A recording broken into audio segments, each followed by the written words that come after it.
All right, today we're going to jump in and break down a really powerful and frankly provocative argument about modern fatherhood. The source we're looking at has a very specific viewpoint. It doesn't pull any punches, so let's get right into it. Wow, okay. The source does not waste any time. It kicks things off with this incredibly blunt statement. Right from the start, it's meant to set a really uncompromising tone. It basically draws a line in the sand, right? Separating the job of a father from being a buddy or a pal. This one sentence is pretty much the foundation for everything else that's about to come. So if a father isn't supposed to be a friend, then what exactly is he? This first section of the source material gets straight to the point, laying out what the author believes is the absolute, non-negotiable definition of fatherhood. According to this source, fatherhood boils down to four key functions: to protect, to guide, to provide for, and to discipline. The central idea here is that being a father is fundamentally about service. And, that sometimes means setting firm boundaries, not for your own good, but for the greater good of the child and the family. Now, this is where it gets really interesting with these stark contrasts. The author argues a father is a protector, the head of the family, a pillar. And that's put right up against being a friend, being equal to the children, or, in this one, is really vivid, being a playmat. That imagery is so powerful, isn't it? A pillar is a source of strength that holds everything up, but a playmat is, well, it's something that just gets walked on. So, after defining the role, the argument naturally shifts gears to diagnose what the author sees as a huge modern problem: the crisis of fatherhood. The author really doesn't mince words here.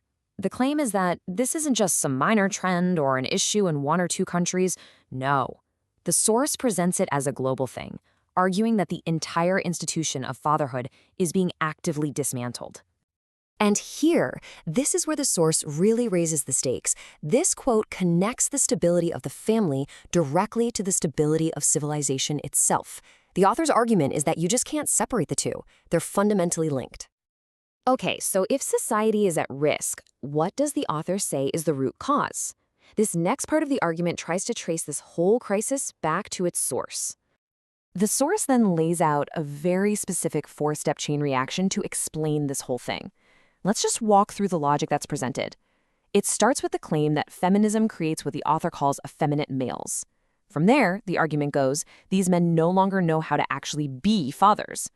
The third step is that the man is then removed as the head of the family. And the final dramatic domino to fall in this chain reaction: entire societies fall. And this is a really crucial point in the argument. The author presents this not as some warning about what might happen in the future, but as something that's already a reality.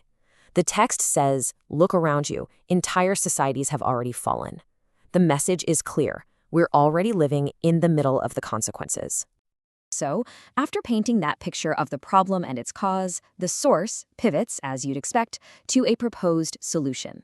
This final section is framed as a call to restoration. This brings us to the key question that this whole last part of the text tries to answer. If this is the problem, then what's the way forward? How can this be fixed? The path to restoration, as the source lays it out, is threefold, and it's demanding. First, the responsibility is put squarely on the shoulders of fathers themselves to restore the role. The author knows this will be a struggle, saying it has to be done despite all the resistance that may come from all sides. And then finally, you'll notice the solution isn't a social one or a political one. It's presented as purely spiritual. It's only achievable, and I'm quoting here, by the power of God increasing in every father. This concluding quote from the source really solidifies that religious and moral framework for the entire argument. It frames this whole crisis of fatherhood not just as a social problem, but as a spiritual failure that requires repentance and divine help. So, to wrap it all up, we've seen how this source presents this chain of logic that connects a very specific traditional definition of fatherhood directly to the fate of civilization itself. And by framing the problem and the solution in such stark moral and spiritual terms, the argument really forces us to think about a much broader question. In a world that's changing so fast, what is the purpose of family today? Thanks for watching.